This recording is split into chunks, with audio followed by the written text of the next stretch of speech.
Welcome to Brushwork 103. In this video, our learning outcomes will be to gain an understanding of the two V's when establishing a paint job, how to create light and shadow on any surface, how to plot a primary light source, and how to establish a sketch to develop your paint job. That being said, let's dive straight into it.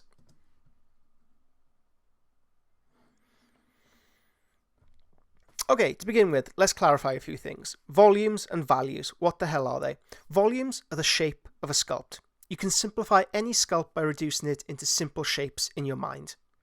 Value is the lightness or darkness of a colour. High value colours are brighter, have more white in the mixture, and lower value colours appear darker and have more black in them. When you first start painting a miniature, we must consider light placement, how intense that light is, and how to express it on the surfaces of a sculpt.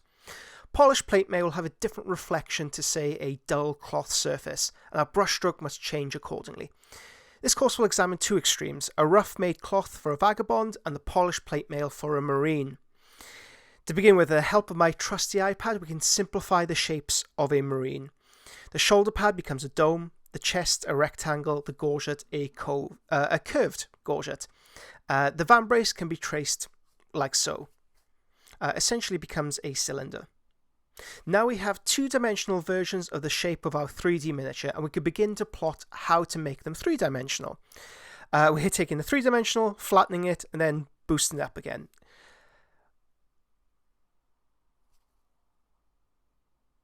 Okay, the very first question we must ask ourselves, where is the primary light source?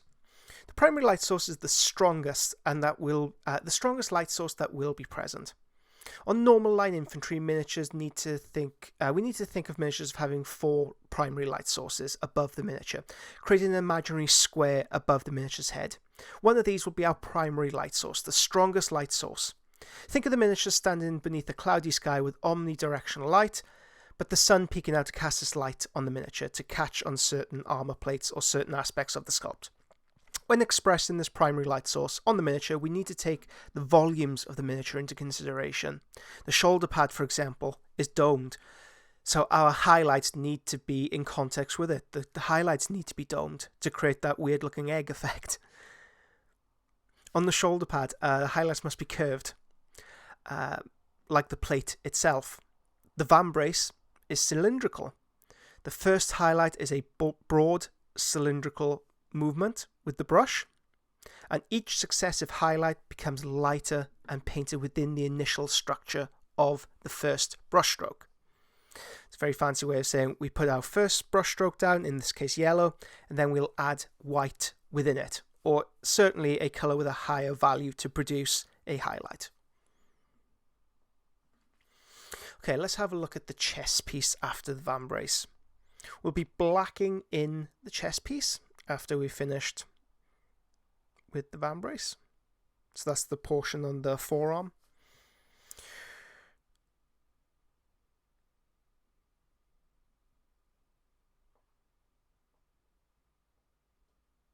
Okay, that's the structure of the highlight we have created. You can see how the highlight is built within the initial brushstroke. Okay, let's go on to the chest piece. Let's black it in to begin with.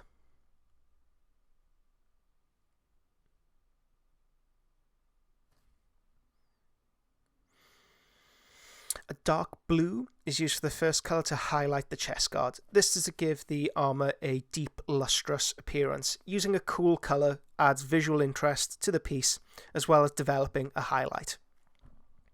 Notice how the reflections are built in context with the volumes of the sculpt. And we are transposing a two-dimensional technique to a 3D miniature to give our paint jobs a more natural look. This is not edge highlighting, but edge highlighting is used. The brushstroke goes back and forth, up and down, big no-no. The brushstrokes are consistent with the structure, with the initial structure that we build. A small amount of yellow is added at the end to highlight the plate. A bright yellow instead of pure white is used to knock off or avoid any chalkiness that may appear in the colour scheme. When beginning your paint job, keep the two V's in mind, volumes and values.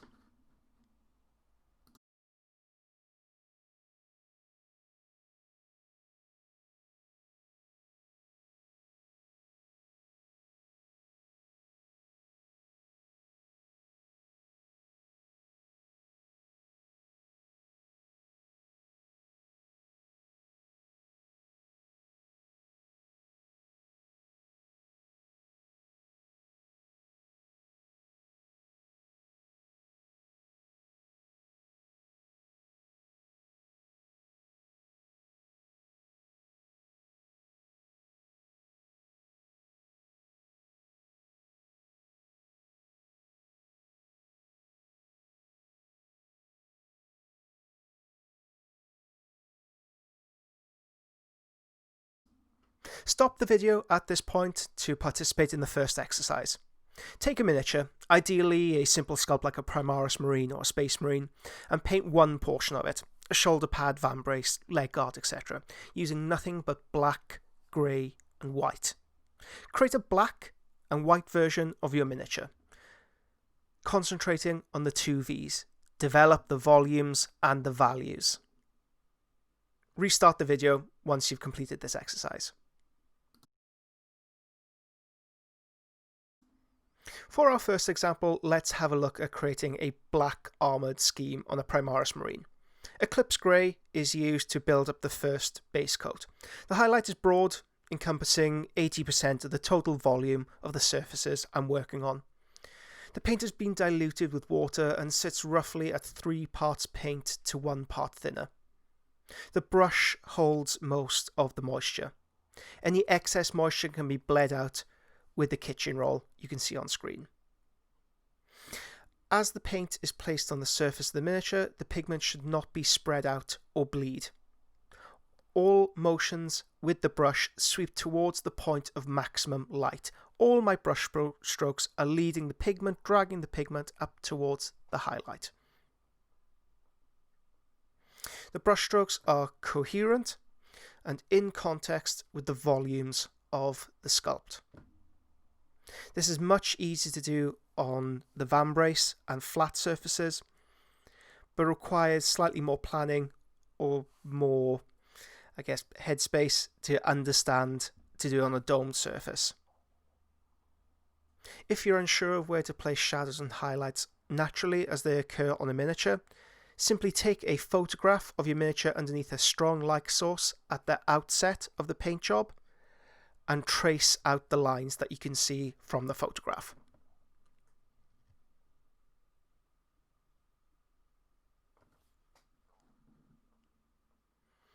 A brighter grey is added to the mixture, anthracite grey in this place.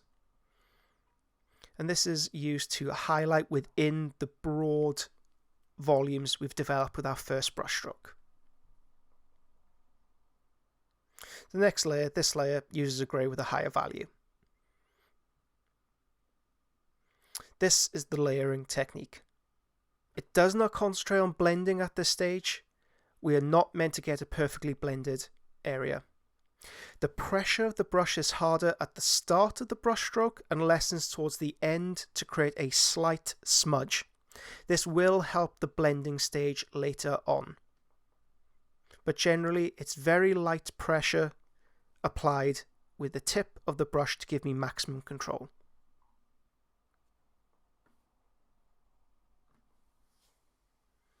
Kitchen towel is used to control the moisture at the end of the brush, and at no point do I lick my brush. Heresy to say, I know. I would have lost a few subscribers for saying that.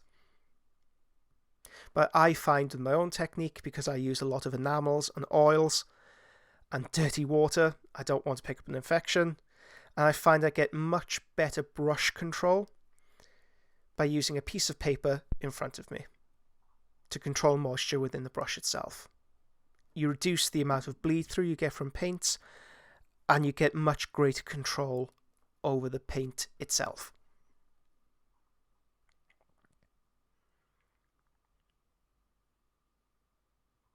As you can see, the brush strokes are consistent with the first layer. They're sweeping up and down.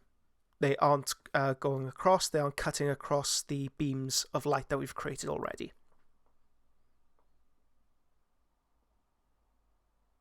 Ice yellow and a small amount of fluorescent paint is added to the previous mixture. The fluorescent paint helps the highlights pop harder than just using regular paint. At this point, only the tip of the brush is coming into contact with the surface of the miniature, and it's very, very light pressure with a slight smudge at the very end of the brush stroke in order to give the blending effect that we're performing later on a bit more balance, a bit more grip. At this stage, I'm more concerned with the structure, the volume, and the values. Blending can be thought of as the connecting tissue of the paint job, but the volumes and values are the structure. It's the scaffolding. It's not meant to look perfect at this stage.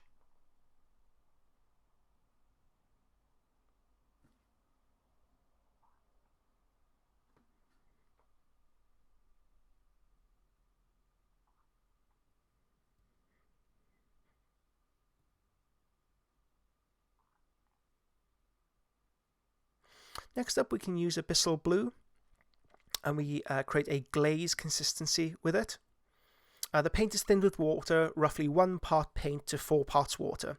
We drag the belly of the brush along the edge of the vambrace in the opposite direction to the first initial layer that we've built up to help smooth out the transitions that we've built up so far.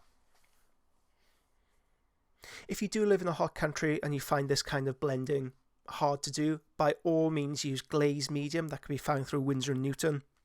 That could be found through Vallejo. Indeed, any good acrylic paint manufacturer will sell some manner of acrylic medium. In this case, glaze medium. This helps break down the acrylic particles to even finer particles in the paint and creates finer blends. I'm fortunate enough to live in Wales. I don't have to worry about nice sunny weather or hot weather that often.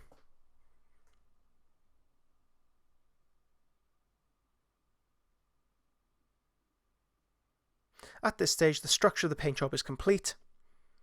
And from here, I can add the odd specular highlight, scratch, and add detail. Micro details such as scratches and small highlights to give the armour a worn, scratched appearance. Only the tip of the brush is coming into contact with the surface of the miniature, and the paint to create those scratches is practically out of the bottle. There's very, very, very little dilution to it. At this stage, I'm creating a secondary highlight, which we will talk in greater length later in this video.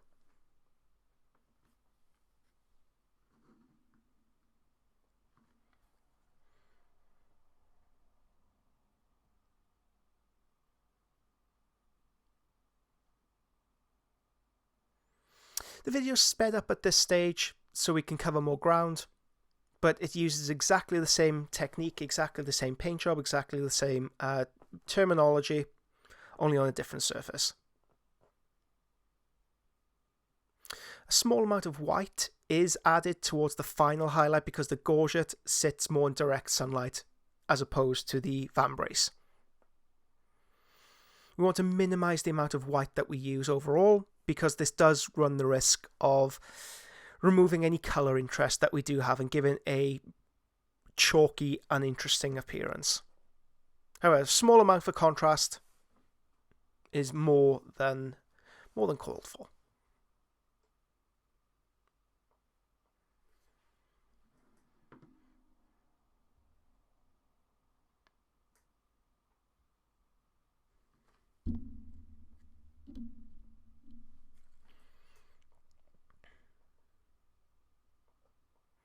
Okay, let's come on to the chest, which is a little bit trickier to construct because we have such a broad area to deal with, and light on a very reflective surface will dramatically shift tonally across it. If this were a matte surface, it would be quite uniform, developing from the top down to the bottom. However, with this piece, we want to give that polished-like appearance. So the shifts are dramatic. You'll notice that the highlights are consistent with the highlights I've built on the gorget. If we paint a miniature in this way, we can almost think of it like a jigsaw puzzle. If we can develop one area of the armour, we can develop the rest of it from there. Because I've painted the top of the gorget in a certain style and pattern, I can follow this on to the chest. The same colour recipe is used, using Eclipse Grey and Anthracite Grey to build the highlight, with Ice Yellow to build on top of that, developing the lines in smaller windows of light. Pure black is used on the underside of the gorget to give maximum contrast when looking at the miniature head on.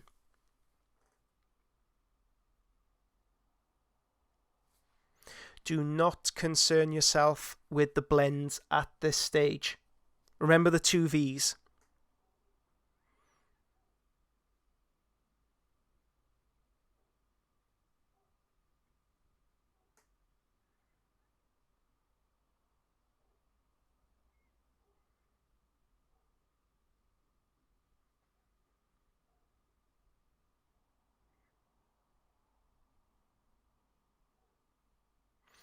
A small amount of fluorescent paint also has this wonderful appearance of giving the armour a slight greenish hue, and it plays off very nicely against the blue.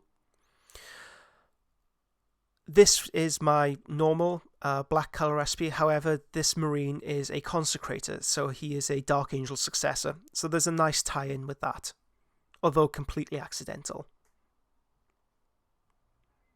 The highlight is built within the structure we've built already, and you'll notice I'm using a pointillism technique. Just using the tip of the brush, the paint is practically undiluted at this stage.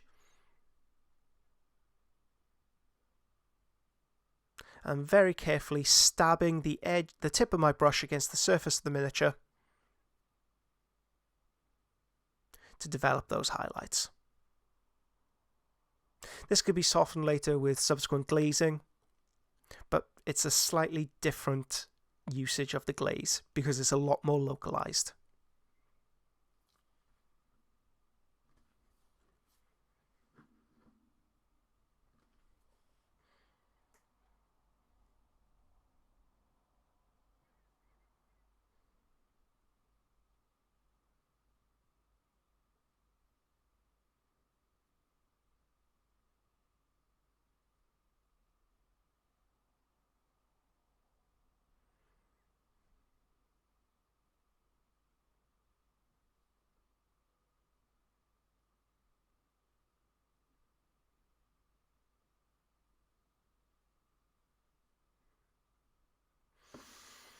Unlike the vambrace, where we can drag the belly of the brush along the armor plate, we need to be more considered.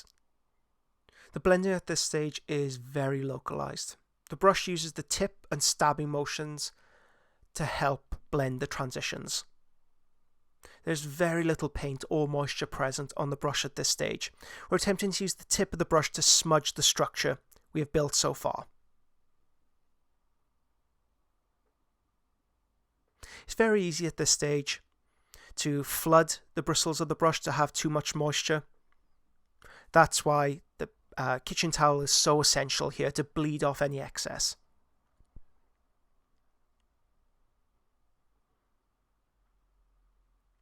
My brush stroke is being drawn from the mid-tone through to the highlight.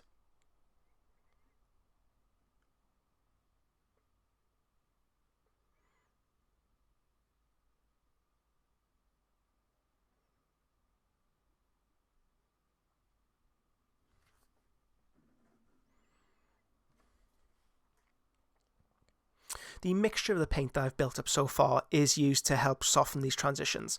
So the Eclipse Grey, which sits at my lower mid-tone, is used to help blend the lower mid-tone into the shadow. My Anthracite Grey, which occupies the mid-tone section, is dotted very carefully from the lower mid-tone to the mid-tone. By increasing the amount of ice yellow in the mixture and dotting that from the upper mid-tone through to the highlight, it helps soften that transition as well. If we can think of our paint job as being broken down into 5 areas or 5 portions, we have a highlight, upper mid-tone, mid-tone, lower mid-tone, and shadow. These are the layers of our cake, while the glazing is the jam that sits in between those layers.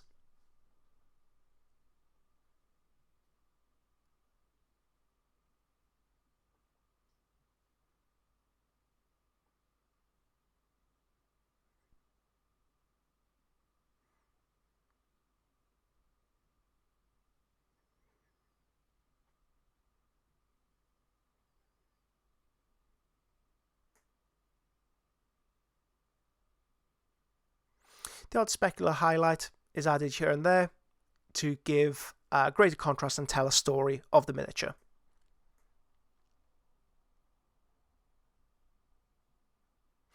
Okay, we have dealt with the most demanding aspects of this miniature so far. Let's take it easy. Let's have a look at something that's a lot easier and a lot nicer to build up. Same recipe again, Eclipse Grey, Anthracite Grey, Ice Yellow with a pinch of fluorescent yellow is added.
it's worth talking about secondary light sources at this stage, especially as it pertains to the knee pad. You'll notice that the first highlight is our primary light source, and we use exactly the same color recipe. The secondary bounce effect, however, uses colors with lower value. Now, this isn't a hard and fast rule. However, it is useful to get some manner of structure in the way you think of the way you approach paint jobs. On a polished surface, we can create a secondary bounce reflection. As light falls past the surface we are working on, it will bounce off the floor and back onto the miniature. The more polished the surface, the more ambient light it will absorb. So if we imagine knightly armour, you can see grass and dirt and the ground underneath as it sits. However, in this case, most of that light will be absorbed by the black armour. To get around this, we can simply start with a base coat of abyssal blue, and then build up with eclipse grey, and then finally end our top highlight with anthracite grey on the underside of the knee pad.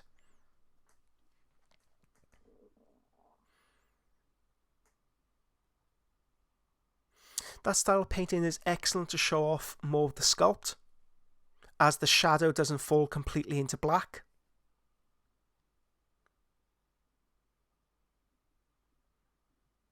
And there's a great way of generating interest where otherwise interest would be void. Please stop the video at this point. Repeat the stages of the demonstration just shown.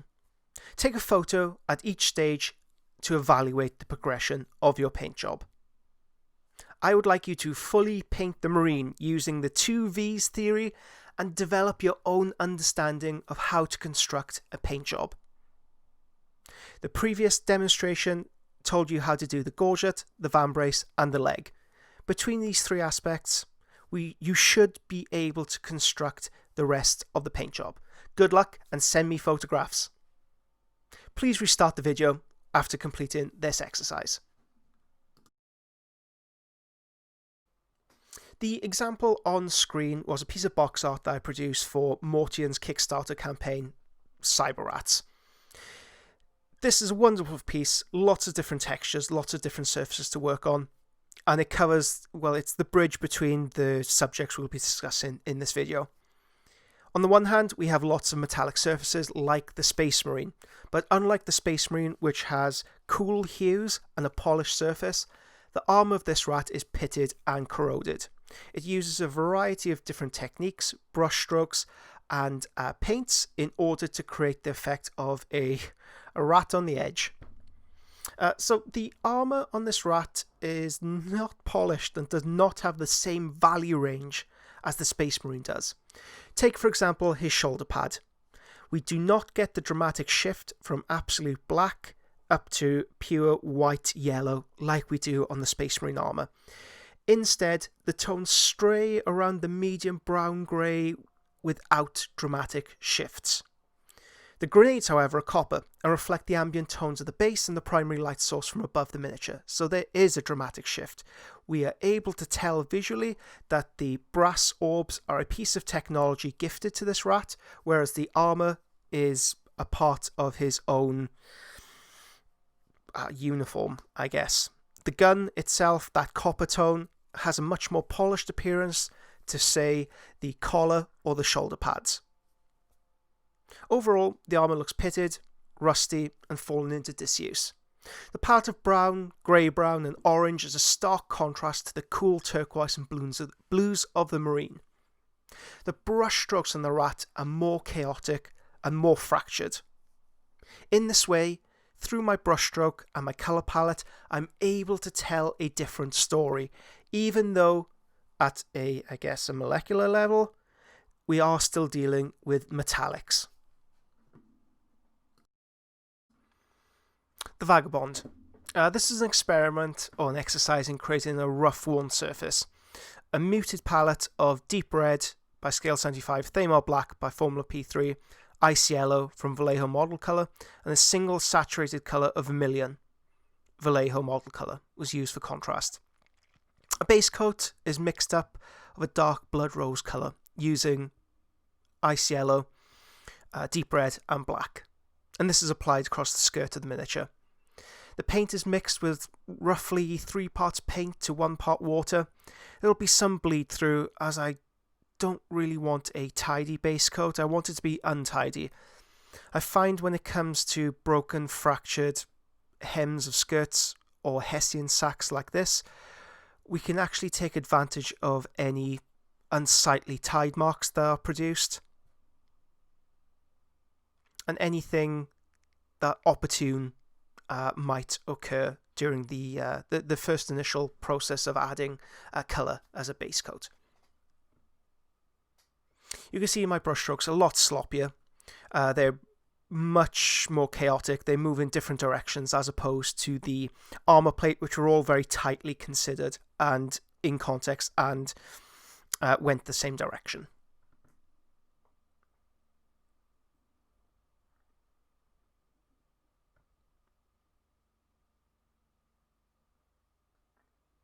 And here's the base coat as it starts to dry. Now the next stage we'll be working on the cross thatch. More ice yellow will be mixed into the base mixture, and only the tip of the brush is lightly drawn across the surface. The paint, the base coat at this stage is 99% dry. There is a tiny amount of tackiness left behind. And again, any odd sweeps of the brush, any paint that we remove, well, it becomes an opportunity for us to exploit. Here my brush strokes are a lot more considered. The tip of the brush sweeps downward to create the first of the cross thatch appearance. The brighter the highlight, the more the cloth sits in the light, the denser the cross thatch will become. Now, hopefully this will become a bit clearer once the cross thatch starts to develop.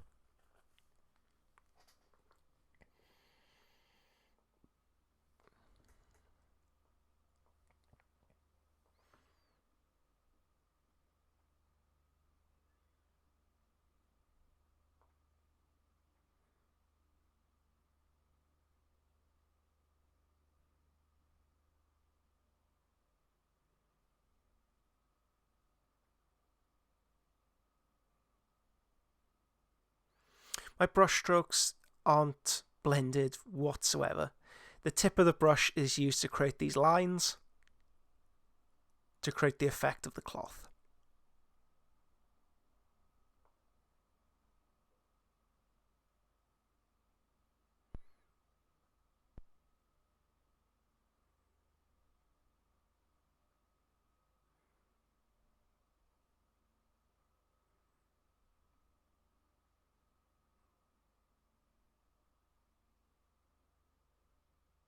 The paint itself is rather undiluted. It's roughly at this stage in the secondary movement of the brush, we're looking at 2 parts paint to 1 part thinner. The cross thatch has started to, I've begun the cross thatch maneuver, where I'm dragging the brush in the opposite direction, creating a denser thatch at the top of the highlight that gradually seeps out into the surrounding mid-tone and lower mid-tone. Only the tip of the brush comes into contact with the surface of the miniature, and it's a medium pressure. So it does leave an indelible mark behind it. There is no bleed through because the paint is quite thick. Again, this is working on the structure, this is working on the volumes, that stage from white to black. That's the values, and then the volumes of the piece, which is the actual sculpt itself.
The process takes 2 to 3 minutes to build up, and again, structure is all. I'm not concerned one little bit about the blend. That will come later. Right now we're building the layers of our cake. We increase the cross thatch, the density of the cross thatch towards the highlights, and we add more ice yellow into the mixture. Whereas when it starts to bleed out into the lower mid-tone, the brushstroke softens and the density lessens.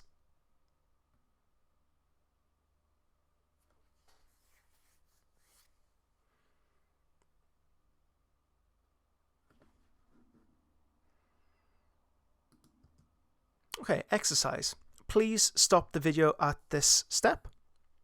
I would like you to base coat a cloak or a skirt in a colour of your choosing. It could be a dark blue, dark red, dark green, but make sure it's a dark colour. Add ice yellow into the mixture and develop a cross thatch. The brighter the highlight, the denser the cross thatch should become. Once you've completed that exercise, please continue on with the video. In order to create the in order to help smooth the transitions of the paint job, a small amount of vermilion is added to the base coat and then diluted with water. The paint needs to be very thin, and a consistent layer needs to be added across the entirety of the skirt. This does run the risk of tide marks. However, by moving the brush over and over and over again, the surface of the miniature, and removing any pooling of paint, we can ensure we get an even consistent result across the entirety of the surface. This technique is known as a filter layer. It's more often than not seen with airbrush painting. However, it can be done very, very effectively with a brush. After this, the structure is built on even further. Using a small amount of black into the base coat, we build the cross thatch but in the opposite direction. We build the shadows back in. And we can also use a small glaze layer to help soften the transition further.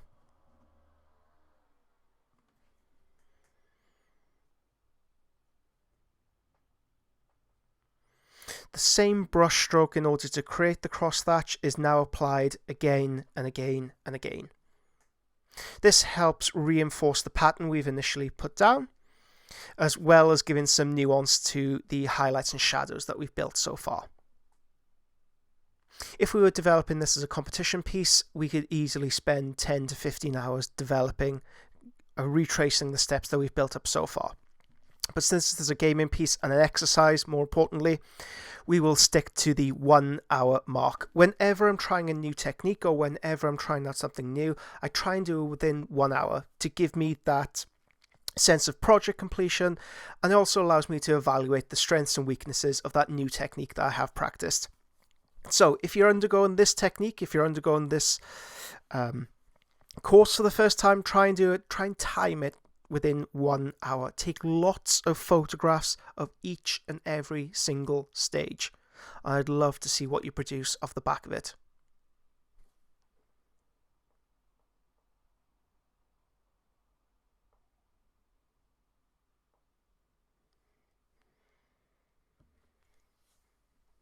A final few marks using near enough pure ice yellow at this point is applied to the hem of the cloak to focus the eye. And that's it. Okay, as an exercise, the final exercise of today's video, I want you to find a miniature where you can combine clean armoured lines and dirty cloth. Mortian Cyberrat is the perfect test subject for this. It's the perfect experiment, as it's a larger sculpt and it has these elements already present. Hell, why not even make the armour pristine and then the cloth sodden and ruined and redolent? Practice. Enjoy the trial and don't be afraid of making mistakes. And more importantly than anything, when approaching a new project, when we're laying down those first initial paint strokes or airbrush strokes, think of the 2 V's, volumes and values. Thank you very much. That was Brushwork 103.